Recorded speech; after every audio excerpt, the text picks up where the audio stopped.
Hai, selamat malam dokter. Hai, Halo, selamat selamat malam. malam.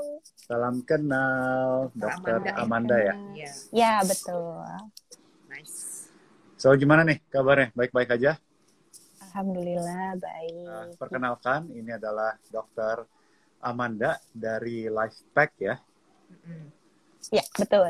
Dan sedikit mengenai Lifepack. Lifepack ini kan mereka ada konsultasi ke dokter.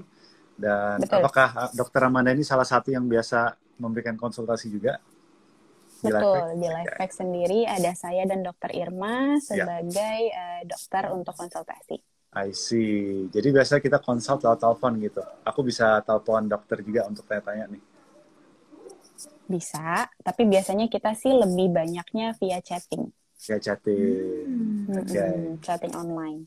siap. Dan ini kan kita ngelihat di websitenya, di homepage-nya bahkan itu ada penyakit kronis tuh ada beberapa yang dituliskan gitu kan ya. Kebetulan malam ini dengan adanya Dokter Amanda kita ingin tanya nih. Banyak sekali member kita kan punya pertanyaan yang urusan medis dan kita sebenarnya nggak bisa jawab karena kita bukan dokter gitu kan ya.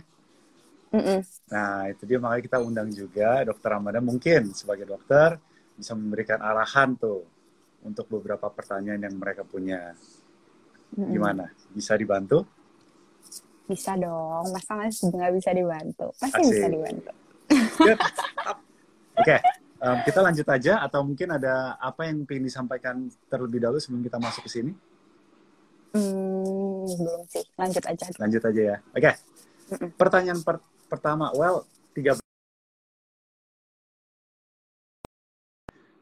kita ditanya oleh member adalah biasanya kalau mereka yang diabetes, hypertension, atau pernah stroke.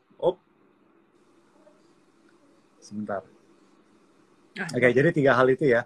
Biasanya yang paling sering ditanya kalau diabetes gimana, hypertension, tekanan darah, atau stroke, pernah stroke. Oke. Nah, jadi mungkin kita breakdown satu persatu. Mereka diabetes, apakah boleh berolahraga atau mungkin tidak? Sebentar ya. Dan selanjutnya mungkin dari sisi makanannya gimana, apa yang perlu dihindarin.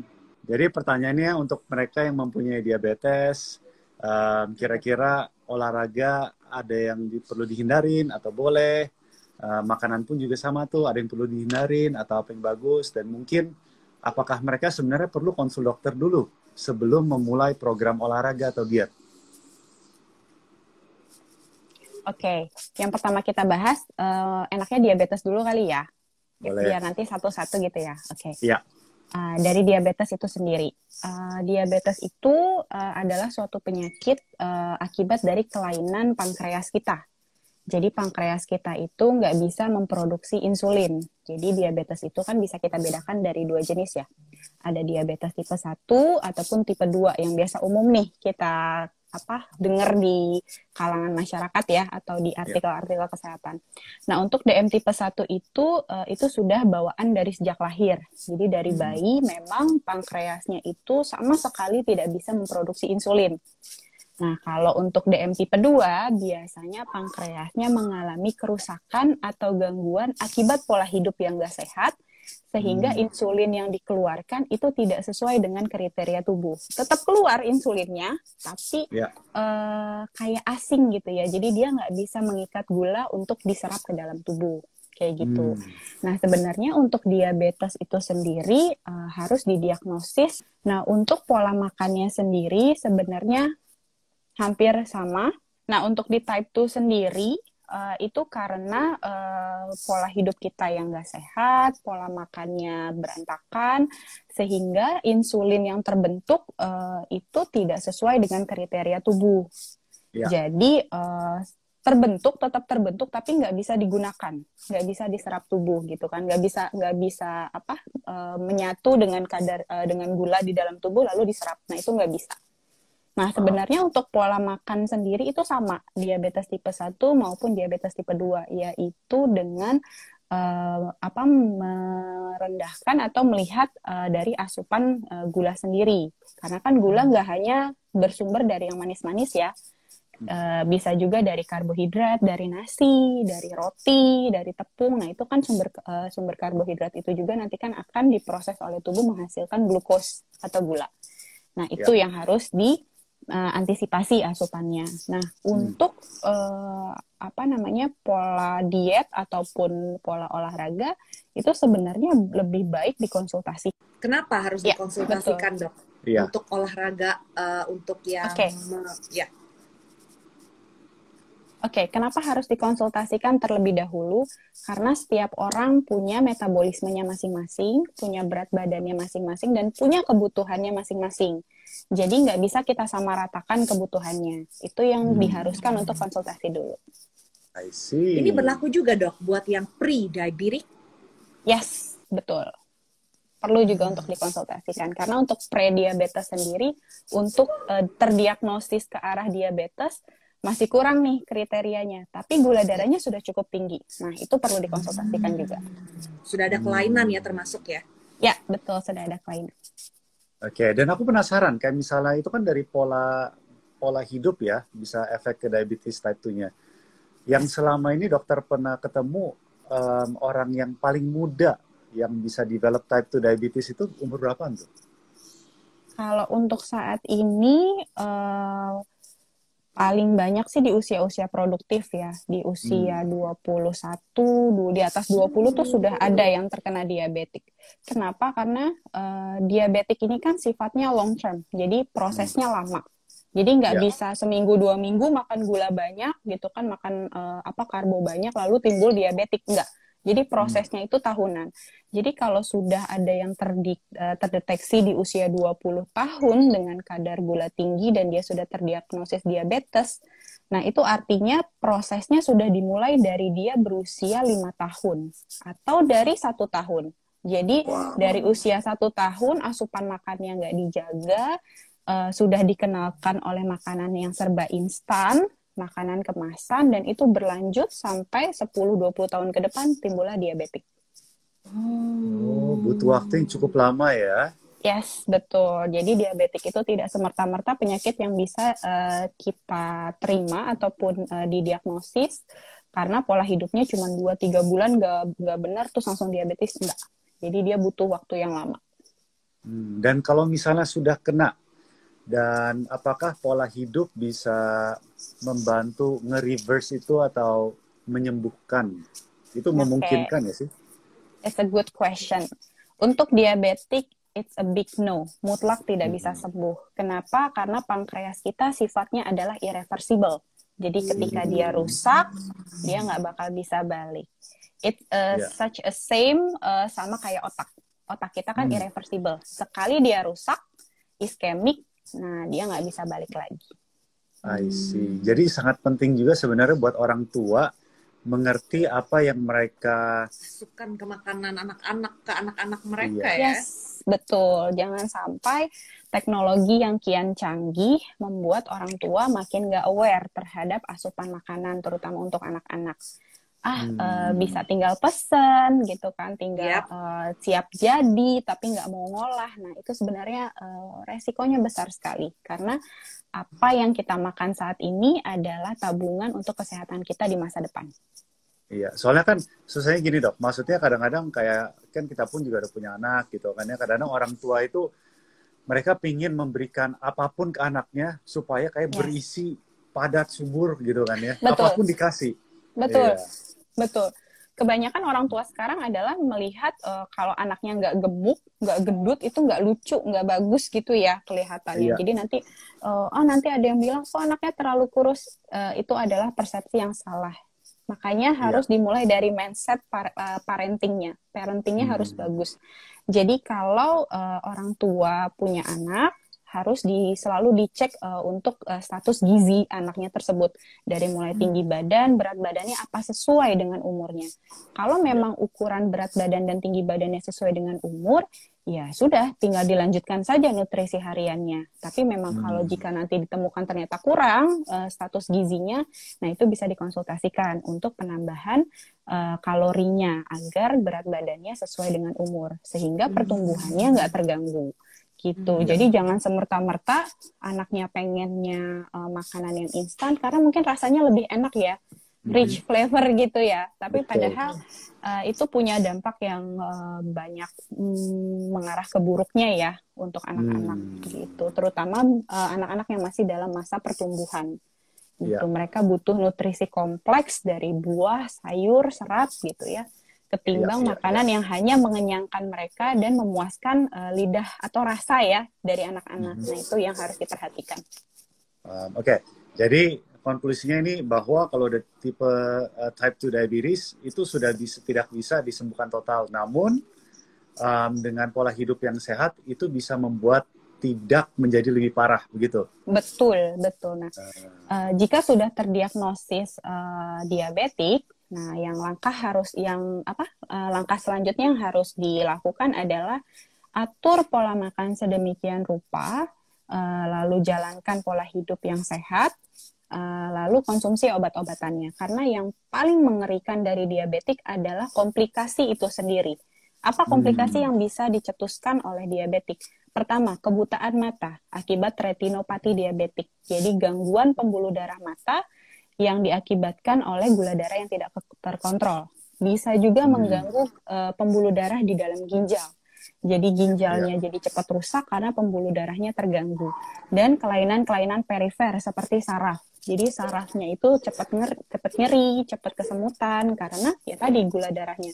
Dan yang paling fatal adalah koma. Sebutannya adalah ketoasidosis diabetikum. Kenapa ketoasidosis diabetikum? Itu adalah keadaan tubuh kita terlalu banyak gula yang tidak terserap di dalam tubuh, sehingga tubuh kita menghasilkan suatu senyawa yang namanya keton. Keton itu adalah asam. Terlalu banyak asam di dalam tubuh, itu akan menyebabkan kita kehilangan kesadaran, namanya koma. Itu adalah komplikasi paling serius yang sering dialami oleh orang dengan diabetik yang tidak terkontrol. I see. Jadi pokoknya kalau udah diresepin obat dari dokternya gara-gara mereka udah diagnose type 2 diabetes, jangan di stop. Ya, betul. Itu nggak boleh sama sekali di stop karena guys, tujuan pengobatan dari diabetik sendiri adalah menurunkan resiko dari komplikasi.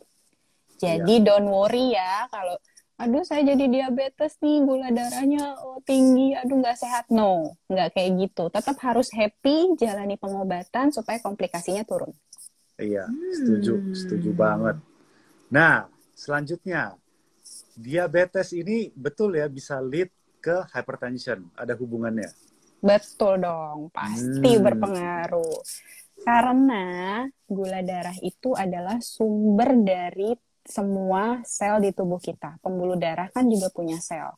Nah, kalau semisal pembuluh darah kita nggak dapat asupan gula sebagai tenaga dia punya fungsi untuk mengalirkan darah, ya tentunya akan bermasalah. Dan kadar gula darah tinggi juga bisa mengakibatkan pembuluh darah kita mengeras, namanya aterosklerosis gitu. Nah, itu akan berdampak sekali terhadap tekanan darah. Jadi kalau sudah tekanan darah tinggi akibat diabetik, nah itu sudah harus lebih ekstra, terutama dalam terapinya sama modifikasi gaya hidupnya.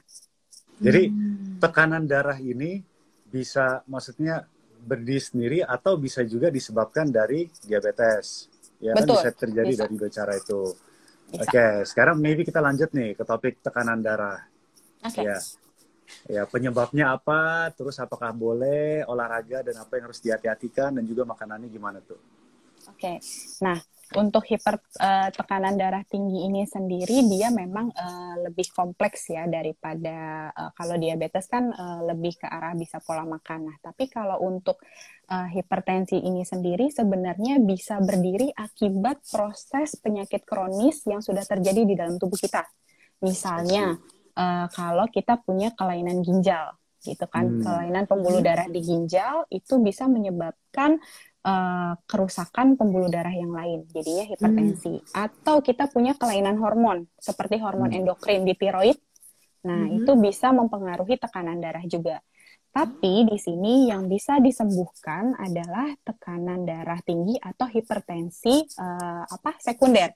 Nah, hipertensi sekunder itu yang tadi, yang disebabkan oleh adanya proses penyakit kronis yang mengakibatkan tekanan darah tinggi, gitu kan. Itu bisa diatasi, bisa disembuhkan kalau sebabnya kita atasi. Nah, yang umum banyak terjadi di era saat ini adalah justru hipertensi esensial, yang dia tuh sebenarnya idiopatik, tapi peneliti banyak menemukan faktor paling besar pencetus dari hipertensi esensial yang saat ini ramai itu adalah dari pola hidup dengan banyak makan garam, gitu. Garam itu kalau misalnya hipertensi tekanan darah gara-gara membaca komen yang menyebalkan itu gimana, Dok? Bisa disembuhkan? Bercanda, Dok. Itu mungkin lebih ke stresor ya. Iya. Kalau kita stresor, stres, ya. betul. Kalau kita stres, biasanya kompensasi dari tubuh kita itu ya tadi tekanan darahnya menjadi naik, terus heart rate jantungnya naik, gitu kan. Bisa juga jadi insomnia, gitu. Kalau stres lebih ke itu sekunder ya, Dok ya. Iya. Bisa itu jadi sekunder, betul. Iya. Ini balik lagi ke garam nih, Balik ke garam. Jadi garam ini garam. kan kalau kebanyakan nggak baik. Ya, Betul, garam tapi itu nggak baik. dengan batas wajar, that's fine. Ya, that's fine. Jadi untuk orang yang tidak punya riwayat hipertensi, batas asupan garamnya itu tidak lebih dari 2.300 mg per hari. Tapi kalau dia sudah hipertensi, tensinya udah tinggi, tidak lebih dari 1.500 mg per hari. Nah, tentunya ini harus diet ketat nih, terutama untuk asupan ataupun makanan yang masuk ke dalam tubuh. Karena sebenarnya garam itu bukan hanya garam dapur, jangan nyalahin garam dapur doang ya. Jadi karena banyak garam, tambahin garam nih, kebanyakan garam dapur, enggak. Tapi mulai dari produk yang diasinkan, misalnya ikan asin. Terus makanan kemasan yang micin-micin gitu ya, yang ada serbuk-serbuk gurihnya, yang umami. Lihat label kemasannya, sodium natriumnya berapa dalam satu kemasan. Jadi pentingnya untuk membaca label kemasan makanan, terutama makanan kemasan ataupun siap saji. Apalagi makanan siap saji tuh ya, yang tinggal digoreng, tinggal dibakar. Nah, itu yang sudah dalam kemasan, dalam repack, dalam kantong, nah itu dilihat. Itu biasanya tinggi garam. Apalagi yang pengawetnya expirednya lama.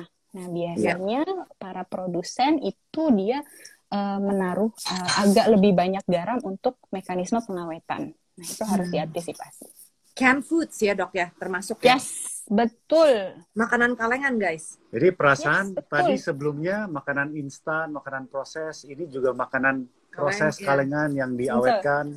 Betul. Nah, ini ciri-cirinya udah mulai ada nih. Oke, sip. Terus kalau misalnya olahraga, ini tekanan darah gimana nih? Aman apa tidak? Apalagi mereka yang udah berumur. Oke. Justru olahraga itu tidak mengenal usia. Lansia pun, orang dengan lanjut usia di atas 50 tahun, itu sangat baik untuk melakukan olahraga, tapi dalam intensitas yang tidak seperti dewasa pada umumnya. Jadi lebih ke arah flexibility, mobilitas seperti pergerakan sendi gitu ya, terus peregangan otot gitu kan. Nah, itu lebih ke arah situ. Jadi bisa diantisipasi dengan olahraga ringan seperti jalan pagi, tidak perlu lama, cukup 10-15 menit, tapi rutin, konsisten, gitu. Betul. Jadi yang dibutuhkan adalah intensitasnya dan konsistensinya, gitu. Bisa jalan, bisa yoga, bisa senam, gitu ya. Olahraga yang tidak terlalu ekstrim, gitu. Justru itu lebih bagus untuk membantu pembuluh darah yang sudah mengalami penurunan fungsi, karena kan kalau usia kita udah lanjut pasti penurunan fungsi tubuh dong, mulai dari kulitnya makin kendur, pembuluh darah makin mengeras gitu kan. Nah, itu membantu untuk memperlama proses kekakuan pembuluh darah, terus kekakuan sendi, itu justru lebih bagus. Jadi jangan katakan tidak pada olahraga, tetap harus olahraga. Asik. Ya. Oke. Dan setelah diabetes itu bisa ngelit ke hypertension, dan hypertension pun bisa ngelit ke ketiga stroke, betul ya? Yes, betul banget. Ini kok coach kita pinter ya? Ini jangan-jangan basicnya medis nih? Apa Enggak, mantan pas-pasan dokter? aja. Apa gimana? Pas-pasan nebak kayak tadi. Betul. Baca Jadi, kebanyakan studi. atau jangan-jangan kebanyakan baca jurnal kedokteran nih? Iya, Jadinya, makanya kebanyakan baca studi. aduh kan? Betul. Jadi kalau tekanan darah kita dibiarkan terus-terusan tinggi, komplikasi paling fatal dan paling sering terjadi umumnya yang memang saya sering temui di rumah sakit itu adalah stroke. Stroke itu terjadi akibat dua hal, karena sumbatan atau karena pecah pembuluh darah. Nah, yang paling sering membahayakan adalah karena pecahnya pembuluh darah di otak sebagai akibat dari tekanan darah tingginya tidak terkontrol. Jadi penumpukan darah di dalam otak, menekan otak, itu bisa sampai menimbulkan kematian. Itu cepat sekali prosesnya. Betul. Jadi harapannya adalah ketika sudah punya riwayat hipertensi, sangat disarankan ya, bukan sangat disarankan, diwajibkan untuk mengkontrol tekanan darahnya agar tadi tidak menimbulkan komplikasi ke arah stroke. Nah, tadi sudah saya sebutkan juga ya di awal bahwa sifat otak kita adalah irreversible. Jadi ketika sudah iskemik, sudah mati jaringan, akan sangat sulit untuk dikembalikan. Bukan sangat sulit, tidak mungkin dikembalikan. Jadi resiko dari setelah terjadinya stroke, kelumpuhan, cacat permanen, atau bahkan kehilangan indera kita, indera mata, indera gerak gitu ya, perasa gitu, itu bisa hilang gitu sampai dengan fungsi dari tubuh gitu kan, karena kan otak kita kan mengatur segalanya dari mulai suhu, cara gerak, cara bernafas. Nah itu bisa menimbulkan kecacatan permanen. Hilang indera bisa, nambah indera bisa nggak? Tahu indera keberapa? 6, 7, 8 gitu nambah. harus semedi dulu nggak ya? Bukan progression. Oke.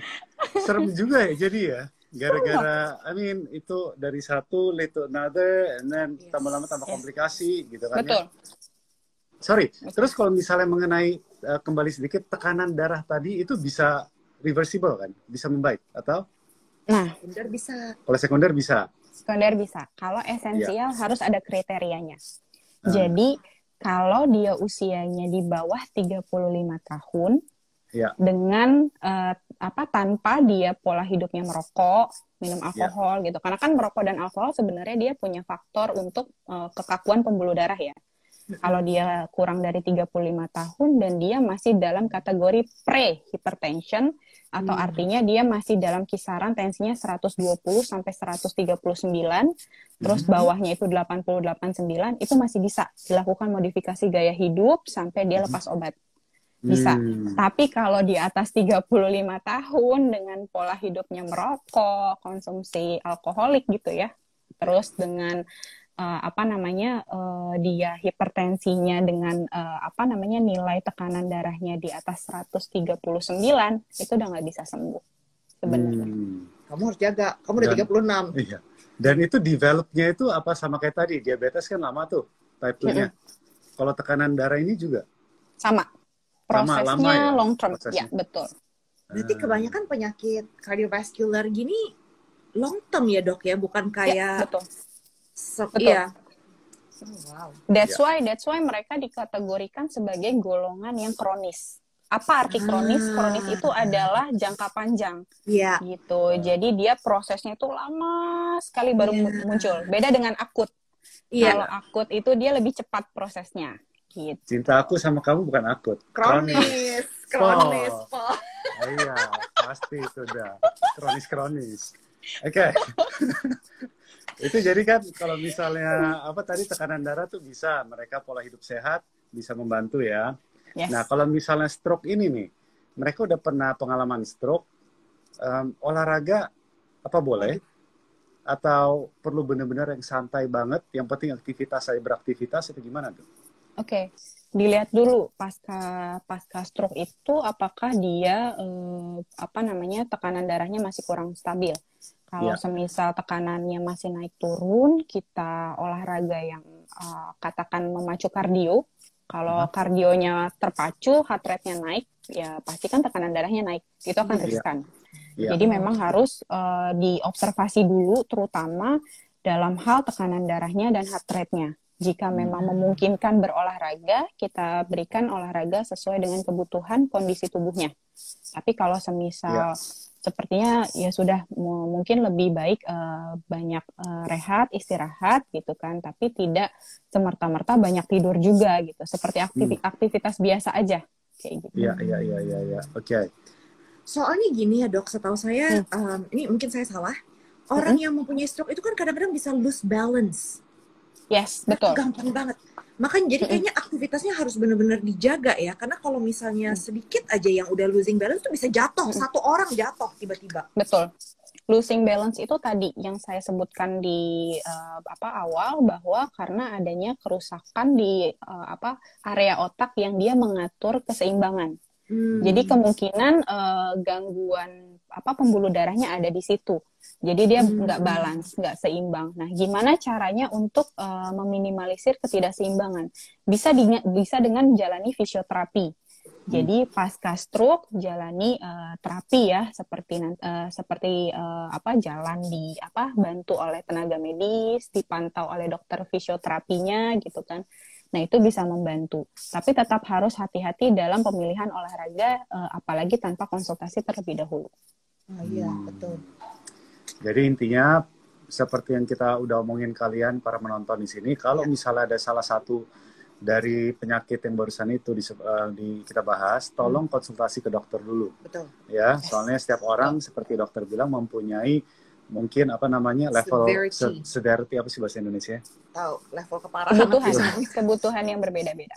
Iya, kebutuhan yang berbeda-beda. Oke, that's good.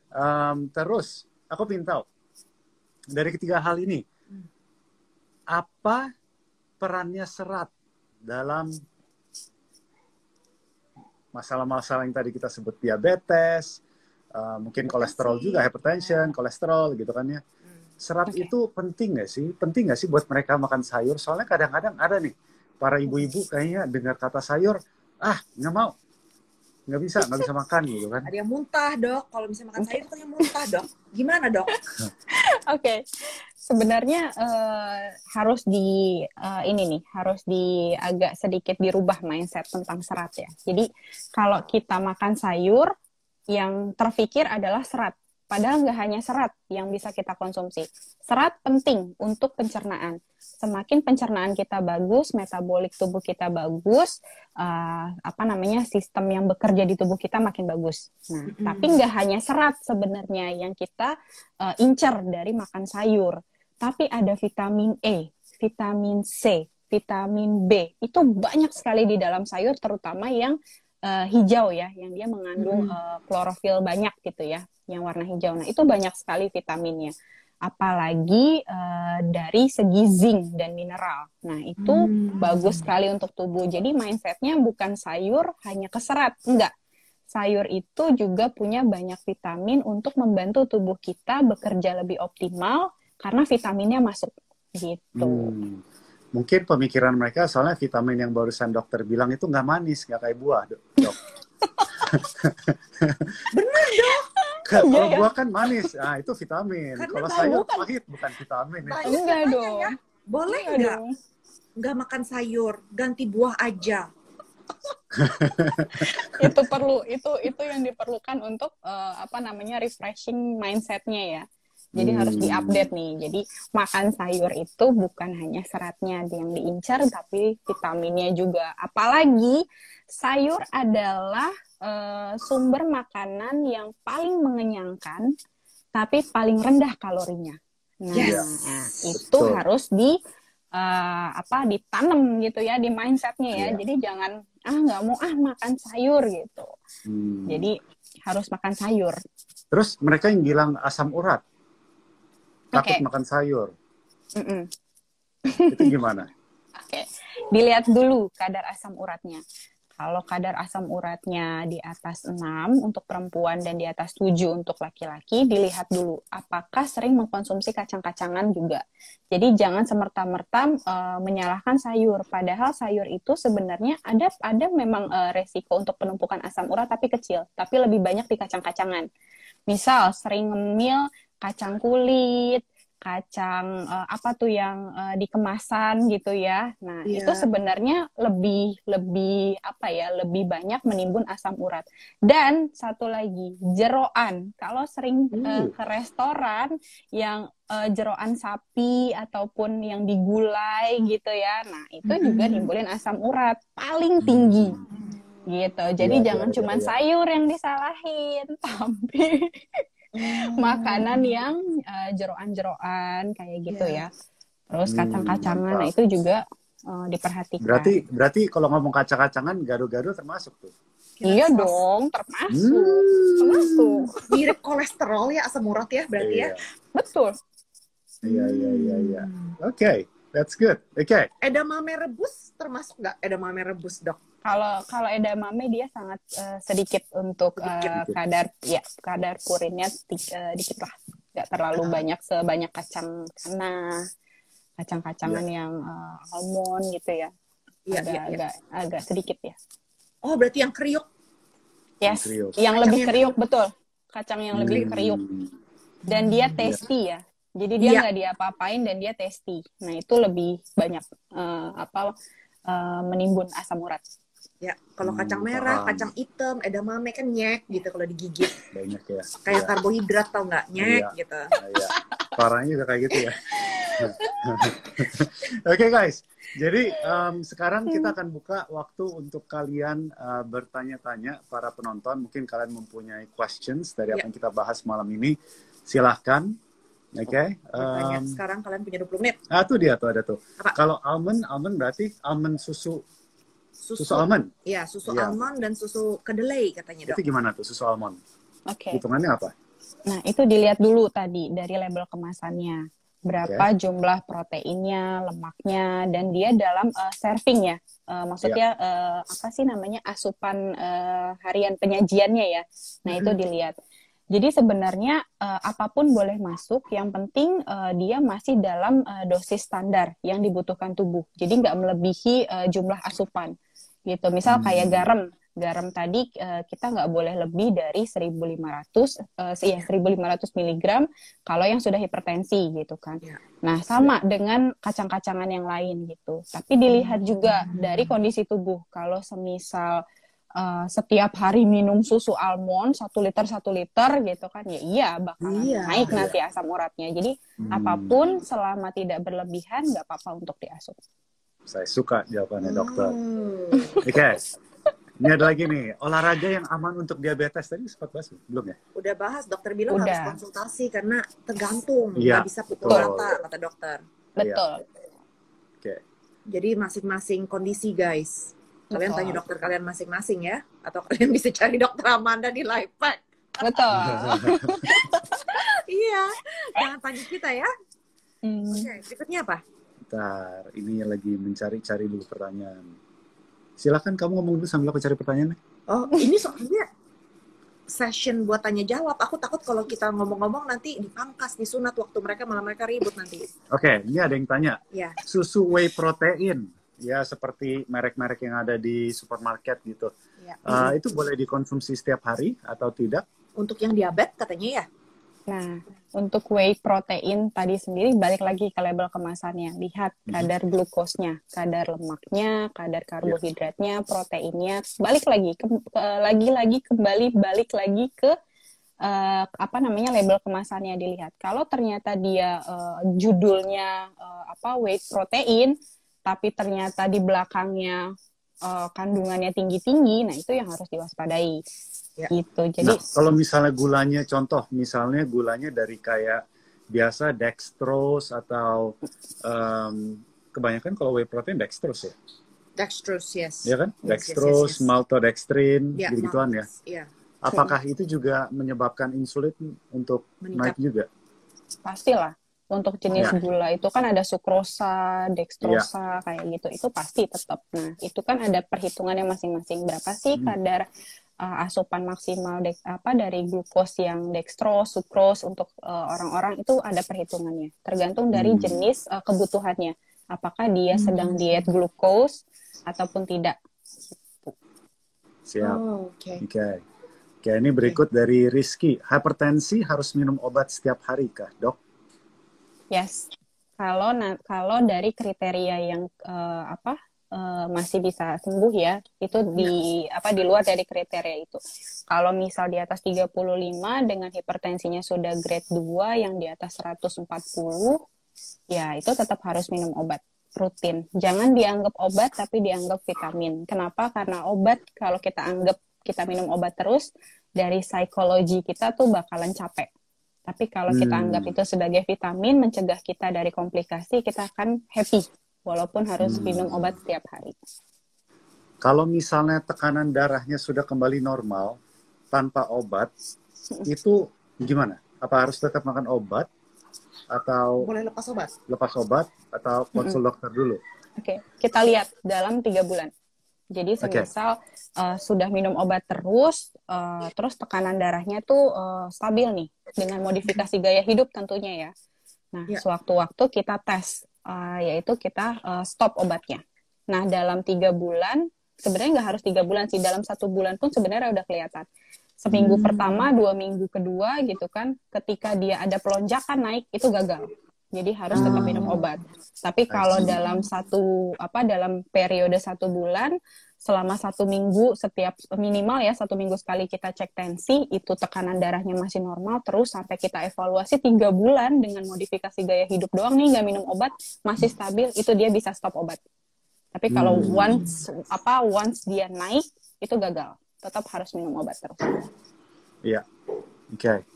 Aku pengen nanya, boleh nggak? Boleh. Kan banyak ya orang, maksudnya yang penderita kolesterol. Jadi karena ini penyakit sangat umum dan mereka banyak hearsay gitu bahwa mereka harus mengurangi protein segala macam. Itu coba dong dijelaskan sedikit tentang relationship kolesterol dengan protein. Karena kebanyakan orang menghindari protein karena mereka percaya mereka punya kolesterol. Iya. Gini, kolesterol itu kan dibentuk dari 2 hal. Kolesterol jahat ataupun kolesterol baik. Namanya yang HDL dan LDL. Nah, protein itu sebenarnya adalah bahan baku utama untuk pembentukan kolesterol baik, yaitu HDL. Jadi selama dia asupan proteinnya cukup, membentuk HDL-nya tinggi, sebenarnya nggak masalah. Yang harus diperhatikan adalah ketika kita makan protein yang kandungannya dari lemak ya, seperti daging-dagingan yang terlalu banyak lemaknya, mungkin bagian sirloin gitu kan. Nah, itu akan diolah menjadi LDL atau lemak jahat. Nah, itu sebenarnya yang harus dipisah nih gitu kan. Produk mana yang akan menghasilkan kolesterol baik, produk mana yang akan menghasilkan kolesterol buruk gitu.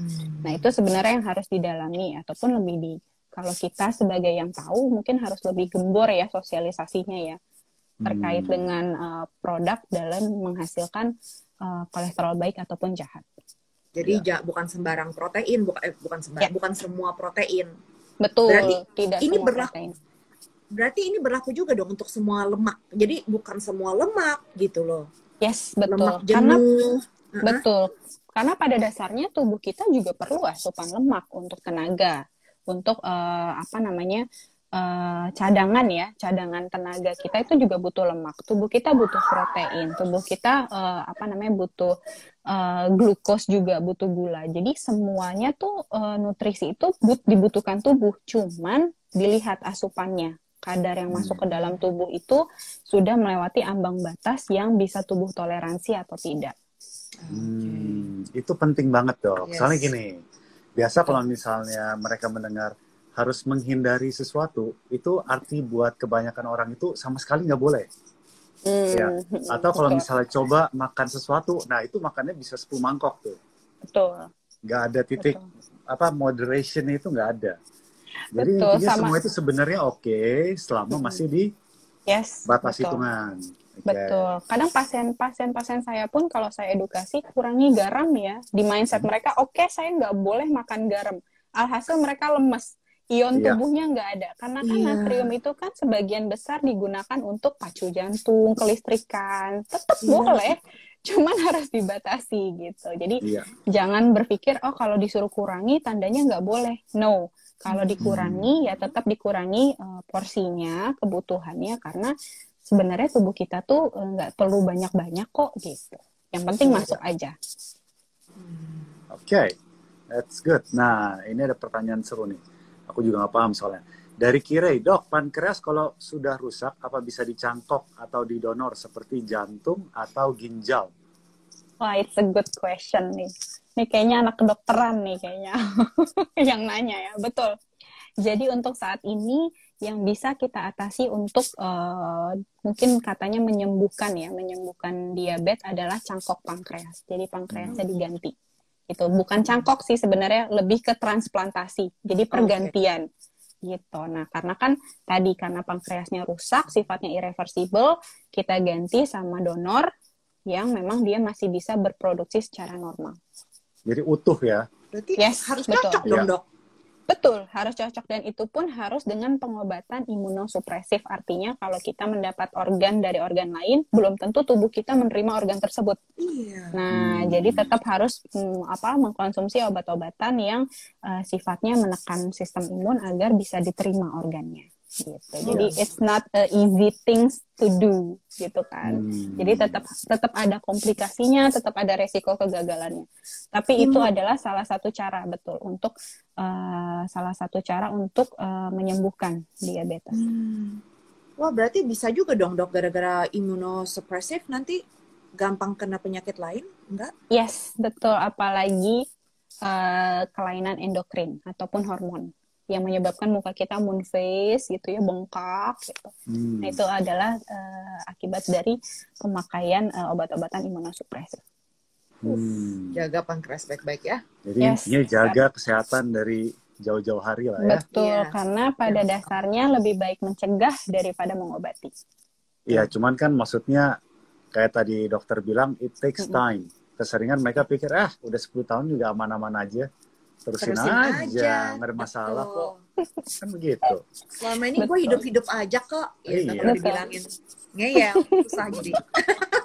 Terus ini ada satu nih, namanya Evelyn, bilang saya udah stop obat hipertensi. Dokter bilang udah gak perlu lagi. Berarti kasusnya dia udah konsultasi ke dokternya dan dokter udah mengamankan. Okay, that's good.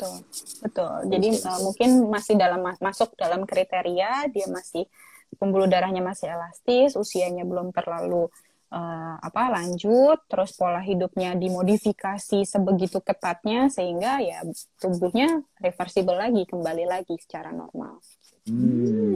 Oke. Iya. Stroke. Ini ada satu yang tanya, suamiku lagi stroke, udah operasi karena pecah pembuluh darah di otak, apa bisa pulih kembali? Sekarang yang dijalanin terapi dan minum obat udah 2 tahun, masih aja belum ada perkembangan. Jadi apa bisa? Yes, betul. Jadi kemungkinan operasi itu adalah untuk mengevakuasi darah yang menumpuk di otak. Karena kan kalau ada darah di otak itu nggak bisa keserap sama otak kan, jadi dia di situ aja menggumpal. Nah, itu akan menekan. Nah, dibutuhkan operasi untuk evakuasi tersebut. Nah, tadi kembali lagi dilihat, kalau otak kita sifatnya irreversible, tidak bisa kembali normal. Jadi ketika once sudah serangan, ya udah. Seperti kita nggak dapat kesempatan kedua gitu ya. Tapi yang bisa kita lakukan adalah jangan melihat keadaan yang saat ini, tapi lihat ke depan. Jangan sampai stroke-nya berulang. Konsumsi obat-obatannya, rutin kontrol ke dokter, dan jalani terapi untuk memaksimalkan geraknya, mobilisasi yang memang masih bisa dilatih, kita latih, kita optimalisasi. Pentingnya di situ. I see. Kalau ada relapse, berarti lebih parah. Iya dong, betul. Akan lebih tinggi resikonya kalau relapse atau serangan kedua. Karena sudah rusak. Misal sisi kanannya rusak, saat ini yang diserang sisi kirinya gitu kan. Nah, itu kerusakannya jauh lebih besar. Yang mungkin tadi lemah sisi badan, terus dia nggak bisa gerak hanya sisi badan. Kalau keduanya, semuanya nggak bisa gerak. Atau bahkan bisa jadi gangguan pernafasan, gangguan otot jantung, karena otaknya nggak bisa mentransfer dengan baik nih sinyalnya karena kerusakan otak tadi gitu. Karena kan pusat semua tubuh kita kan ada di otak, pusat pernafasan, suhu, terus jantung, bahkan saat kita mau pipis pun itu pusatnya di otak. Nah, kalau itu rusak, kerja di tubuh pasti nggak bakal optimal gitu. Iya. Oke. Ini kita sisa kurang lebih 2 menit sebelum nanti bagian terakhir. Ada ini nih, terakhir pertanyaan. Dan ini sering dapat juga kita dengan member kita. Ya. Ini dari Rizka. Tes kolesterol, asam urat, dan gula yang alatnya 3 in 1 itu akurat tidak? Saya punya alatnya dan jika sehari makan cumi misalnya, besoknya kolesterol saya tinggi. Oke, mungkin alat tes yang instan gitu kali ya, Dok ya? Cetek ya. Biasanya yang cetek yang di sini ya gitu. Sebenarnya untuk dari sepengalaman saya dan literatur yang saya baca, untuk kita menghasilkan suatu data kadar kolesterol, asam urat, dan lain-lain di dalam tubuh, itu yang paling akurat adalah darah vena. Jadi posisinya di sini.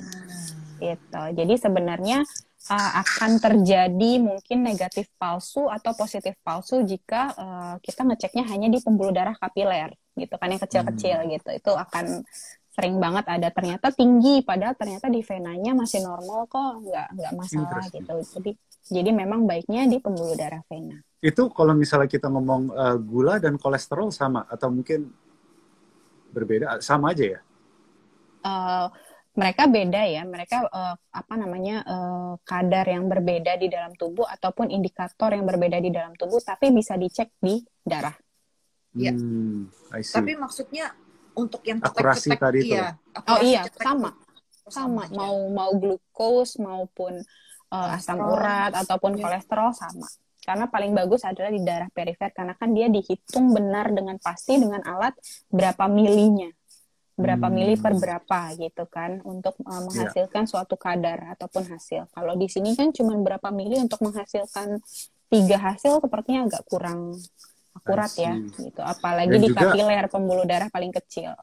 Dan juga biasa mereka kalau yang tes darah ke lab atau apa itu kan mereka puasa dulu ya. Kalau ini kan cetek biasa pas lagi di mall tuh, yuk boleh nih tes. Ya, betul.